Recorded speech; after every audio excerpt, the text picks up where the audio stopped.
Why seniors feel bloated and weak after eating. You finish a meal, something simple, maybe a sandwich and a bowl of soup, nothing heavy, nothing unusual, and within 20 minutes your belly feels tight, almost swollen. Your energy drains away like someone pulled a plug. You find yourself needing to sit down, maybe close your eyes for a few minutes, and you think to yourself, this never used to happen. A few years ago, you could enjoy this same meal and feel perfectly fine afterward. You could get up from the table and continue with your day without a second thought. Now, everything feels different. If you are nodding along right now, I want you to know something important. This is not just you. This is not simply what getting older feels like. And most importantly, this is not something you have to accept as your new normal. Countless people your age are dealing with exactly the same frustrating experience, wondering if something is wrong with them. They sit quietly after meals, hoping the discomfort will pass, thinking they are alone in this struggle. What I am about to share comes from recent research that has genuinely changed how doctors understand digestion after 60. Some of it will surprise you. Some might challenge advice you have heard for years. But all of it points to one powerful truth. Your body is not broken, it is adapting. And once you understand what is actually happening inside you after a meal, you can work with your body instead of against it. We are going to explore exactly why bloating and post-meal weakness become so common as we age, and what the science now tells us about addressing these issues safely and effectively. We will look at hidden causes that even many doctors overlook, everyday habits that unknowingly make things worse, and surprisingly simple adjustments that have helped people well into their 80s reclaim their energy after eating. So, if you have ever wondered why meals that once gave you energy now seem to drain it away, stay with me. The answers are more hopeful than you might expect. Everything I share today is grounded in current medical research. A landmark study published in the Journal of Clinical Gastroenterology in late 2023 examined digestive function in over 3,000 adults between 60 and 85.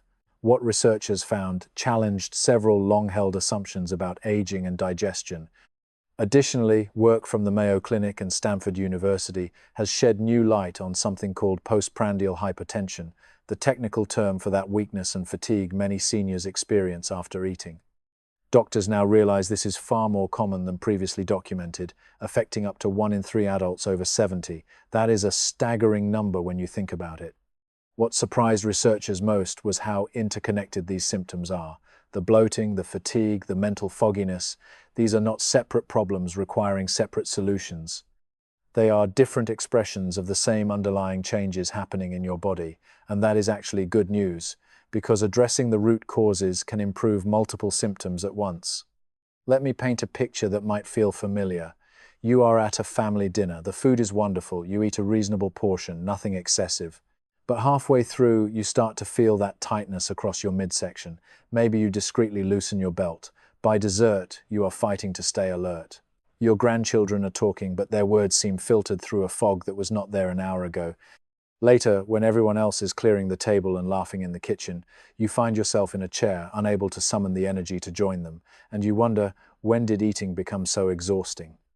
This experience happens to millions of Americans every day. After breakfast, leaving people sluggish all morning. After lunch, derailing afternoon plans. After dinner, turning evenings into a battle against fatigue. Too often, people assume this is simply the price of aging.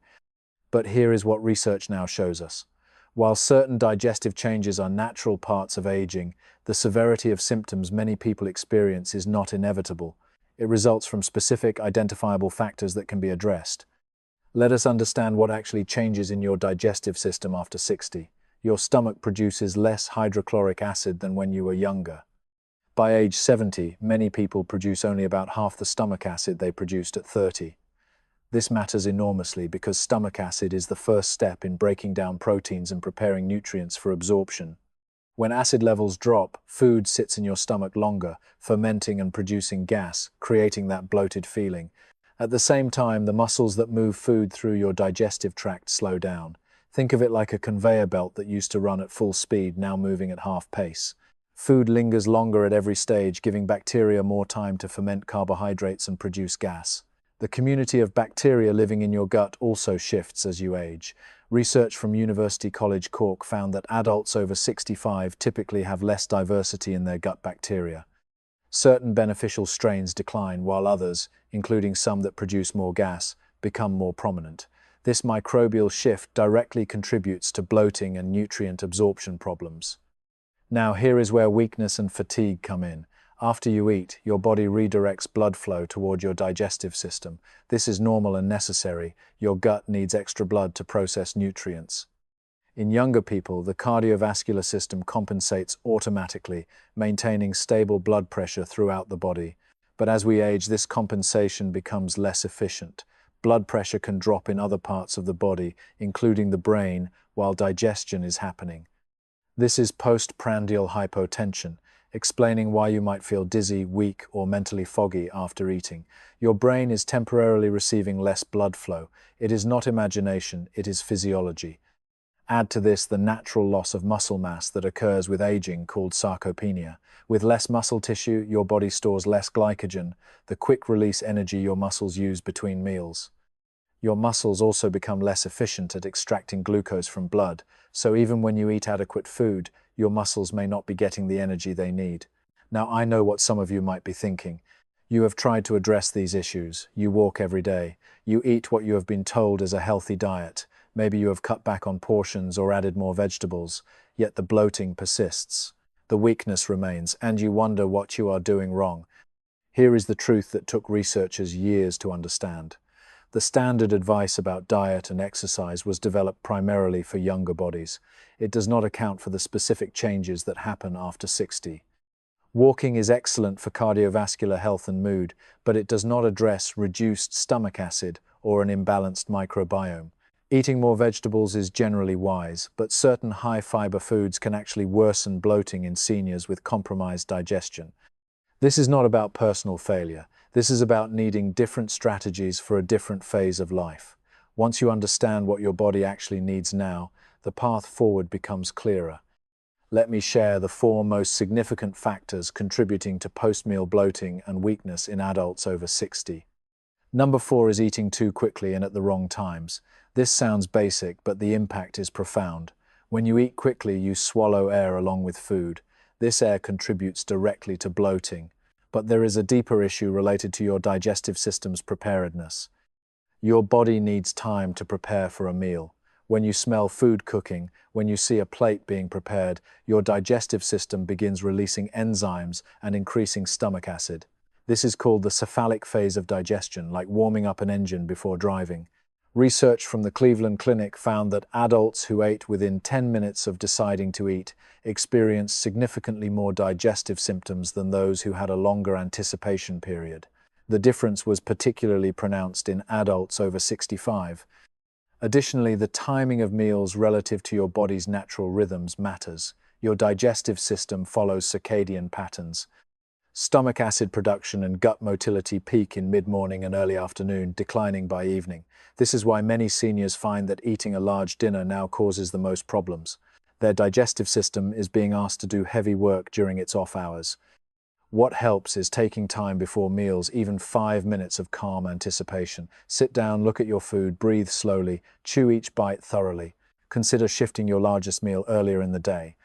Number 3 is the beverages you drink with meals. Most of us grew up drinking water or tea throughout meals. It seems natural and even healthy. But for seniors dealing with bloating and weakness, this can significantly worsen symptoms.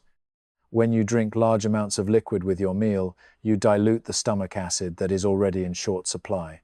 This makes it harder to break down proteins. Food sits longer, ferments more, produces more gas. Additionally, the extra volume in your stomach can trigger a stronger blood flow response to your digestive system, worsening post-meal weakness. It is like flooding an engine.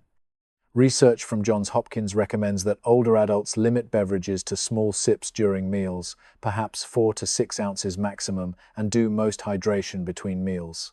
Staying hydrated is still important, but shifting when you drink can make a remarkable difference. Some people find that switching from ice-cold beverages to room temperature also helps, as extreme cold can slow digestive activity further. A cup of warm ginger tea 30 minutes after a meal might serve you better than ice water during the meal.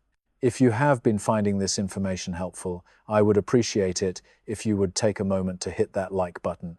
It helps this video reach more people struggling with these issues. And if you are not yet subscribed, I invite you to join our community. I would also love to hear from you in the comments. Tell me your age and where you are watching from. Number 2 is specific foods that have become harder to digest with age, even ones considered healthy. Foods like beans, lentils, broccoli, cauliflower, cabbage, Brussels sprouts, onions, and whole wheat products. These are nutritious, high in fiber, exactly what standard dietary advice recommends. But here is the problem. These foods contain complex carbohydrates and fibers that your body cannot digest on its own. They reach your large intestine intact, where bacteria ferment them and produce gas. In younger people with robust digestive systems, this happens efficiently with minimal symptoms. But in older adults with reduced digestive enzyme production and shifted bacterial populations, this fermentation becomes excessive. The gas has nowhere to go, causing bloating and discomfort. The slow transit time in an aging gut means these foods ferment even longer. This does not mean you should eliminate these foods entirely. They offer genuine nutritional benefits, but many seniors find relief by adjusting how they prepare and consume these foods. Cooking vegetables longer breaks down problematic compounds. Pureeing or mashing does the same. Soaking beans overnight, then discarding that water before cooking, removes much of the gas-causing material. Starting with small portions gives your gut bacteria time to adapt. Some people benefit from digestive enzyme supplements taken before meals. These can help break down compounds your body produces less efficiently. This is something to discuss with your doctor. The important insight is that healthy is not one size fits all. What is healthy for a 30-year-old may not be optimal for a 70-year-old. Your diet should evolve along with your body. Now we arrive at the number 1 factor, the most significant and commonly overlooked cause.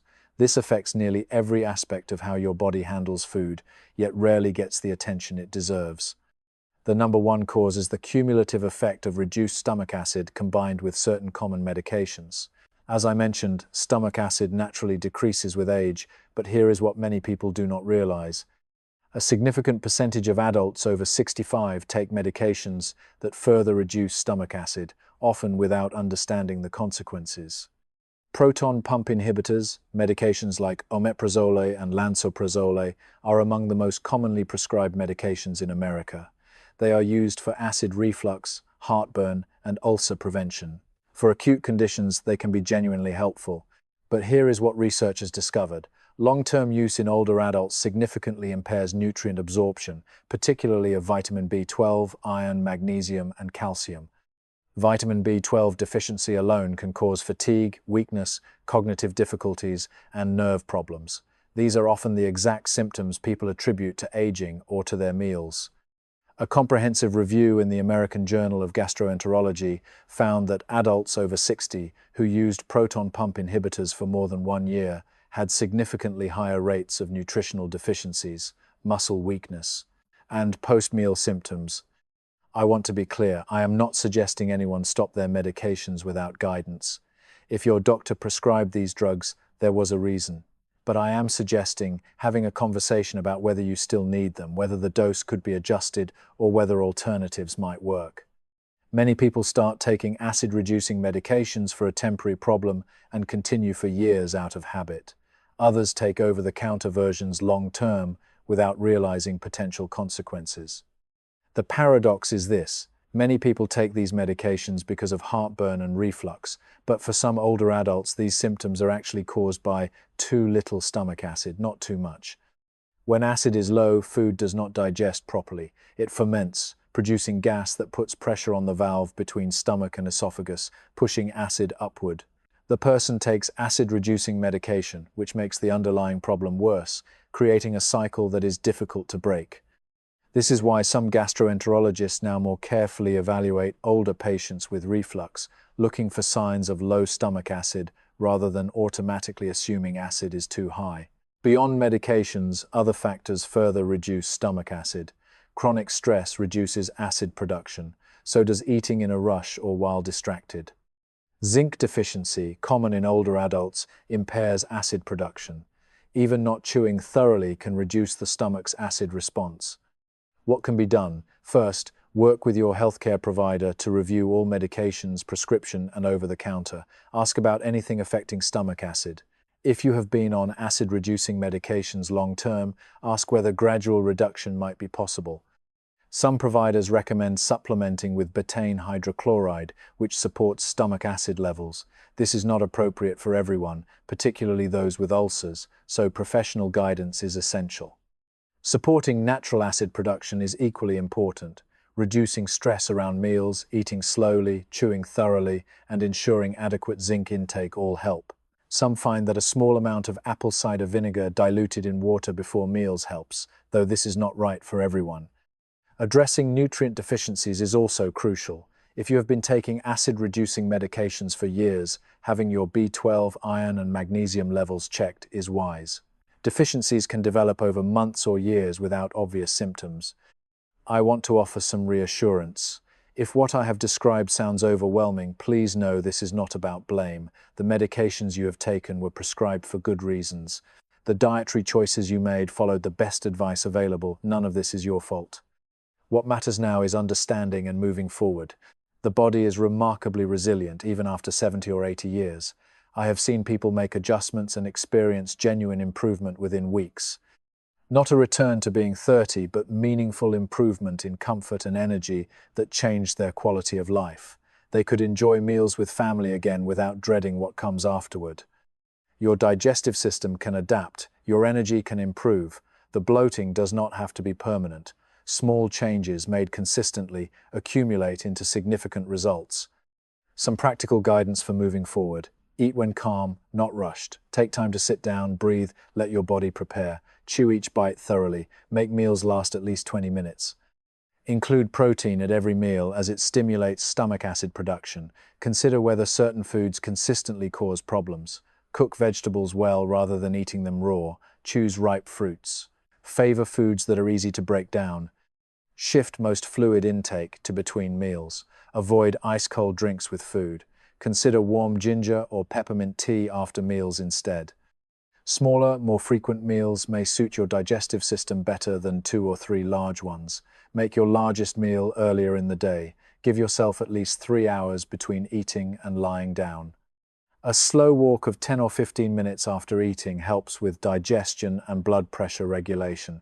It does not need to be strenuous, just a gentle movement to support your body's natural processes. Even walking around your living room a few times can make a noticeable difference. Avoid lying down immediately after meals.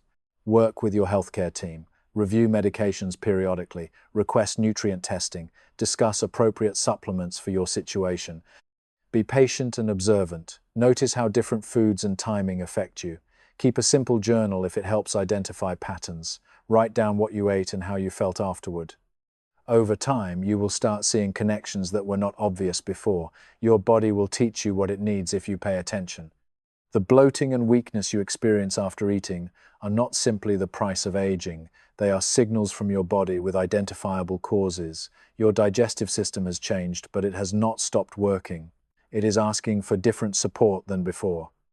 You have more power over your post-meal comfort than you might have believed. It is never too late to begin making changes. I have seen people in their 80s find relief from symptoms they assumed were permanent. The human body's capacity for adaptation never fully disappears. I would love to hear from you. What resonated most today? Have you experienced that post-meal fatigue? What has helped you, or what questions remain? The comments section is wonderful for learning from each other. Your experiences might help someone else who is watching and feeling alone in their struggle. If you found value in this video, sharing it with someone who might be struggling would mean a great deal. Perhaps you have a friend who always seems tired after lunch, or a family member who has been complaining about bloating for years. This information could genuinely help them understand what is happening and give them hope that things can improve. Subscribing ensures you will not miss future conversations where we continue exploring these important health topics together. I also want to remind you that healing takes time. Do not expect overnight miracles. Give your body a few weeks to respond to changes. Some people notice improvement within days, while others need a month or more before they feel a real difference. Both experiences are completely normal. The key is consistency and patience with yourself. Remember that you deserve to enjoy your meals. Food is not just fuel, it is pleasure, connection, and comfort. Sharing a meal with loved ones should be a joy, not something you dread because of how you will feel afterward. With the right understanding and adjustments, you can get back to experiencing meals the way they should be experienced. And finally, never underestimate the power of small victories. Maybe today you chew a little more slowly. Tomorrow you try drinking your water between meals instead of during. Next week you experiment with cooking your vegetables a bit longer. Each of these small steps adds up. Before you know it, you will look back and realize how far you have come. Progress is not always dramatic, but it is real and it matters. One more thought before we part ways today. Talk to the people around you about what you are experiencing. So often we suffer in silence, assuming nobody wants to hear about our digestive troubles. But you might be surprised. Your spouse, your friends, your siblings, they may be going through the exact same thing. Opening up these conversations can lead to shared solutions, mutual support, and the simple comfort of knowing you are not alone on this journey. Also, consider this video a starting point, not an ending. The information I have shared today is meant to open doors, to help you ask better questions, and to give you a framework for understanding your own body. But your journey is personal. What works perfectly for one person may need adjustment for another. Stay curious about your own health. Keep learning, keep experimenting safely, and most importantly, keep believing that improvement is possible, because it truly is. Thank you for spending this time with me. Your health matters, your comfort matters. Understanding your body better is one of the most powerful things you can do at any age. Take care of yourself, be kind to your body as it navigates this new chapter, and I will see you in the next video.